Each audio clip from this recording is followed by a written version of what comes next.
Dan untuk mengetahui update terkini razia masker di Jakarta, kita langsung bergabung dengan rekan Widya Anggita dan juru kamera Haryadi Jamal, serta pilot drone Hengki Haryanto dari Pasar Kebayoran Lama, Jakarta Selatan.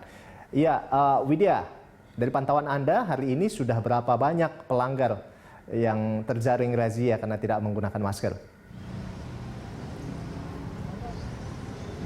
Ya, Rolando dan juga pemirsa, memang selama PSBB transisi ini pihak dari Satuan Polisi Pamung Praja terus menggencarkan dari razia masker ini dan di beberapa titik DKI Jakarta juga, dan salah satunya adalah di Pasar Kebayoran Lama di tempat saya melaporkan pada saat ini. Bahkan di 1 jam pertama atau dimulainya razia dari pukul 9 sampai dengan pukul 11 siang hari ini sudah ada sekitar 18 orang yang terjaring atau ditemukan tidak menggunakan masker, dan memang untuk razia ini ditujukan kepada seluruh masyarakat yang ada di sekitar Pasar Kebayoran Lama ini, baik pedagang, juru parkir, kemudian masyarakat yang melintas, pengunjung pasar, dan juga pengendara. Dan memang rata-rata mereka ini tidak menggunakan masker memang dari daerah di luar Kecamatan Kebayoran Lama, dan memang yang paling banyak yang dilakukan oleh masyarakat ini adalah sanksi sosial, karena memang ada 2 sanksi yang diberikan oleh petugas, yakni denda 250.000 dan juga sanksi sosial, yakni seperti membersihkan fasilitas, kemudian menyapu dan mengumpulkan sampah. Dan pada hari ini memang belum ditemukan adanya pelanggar-pelanggar yang akan membayar denda sebesar Rp250.000.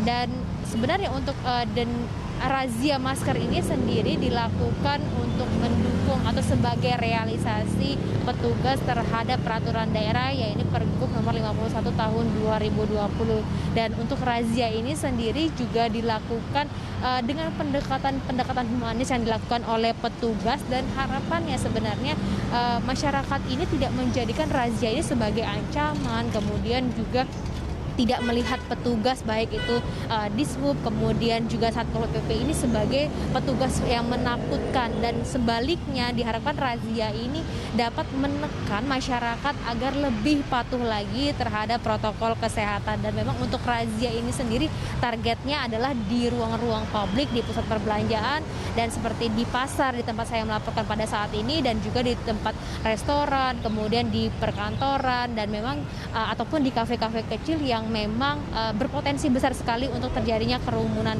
orang. Rolando. Widya, jadi terkait dengan program kepatuhan penggunaan masker ini akan sampai kapan ini akan dilaksanakan oleh Satpol PP?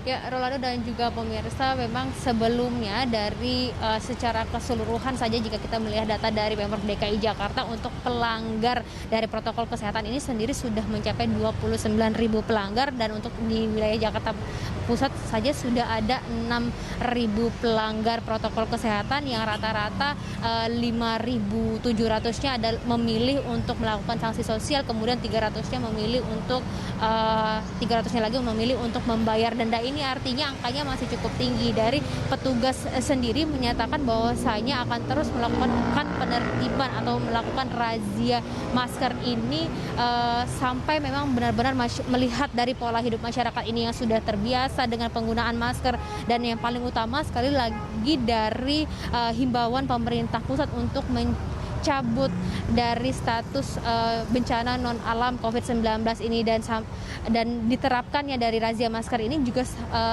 sambil melihat dari kondisi benar-benar dinyatakan aman oleh pemerintah. Rolando.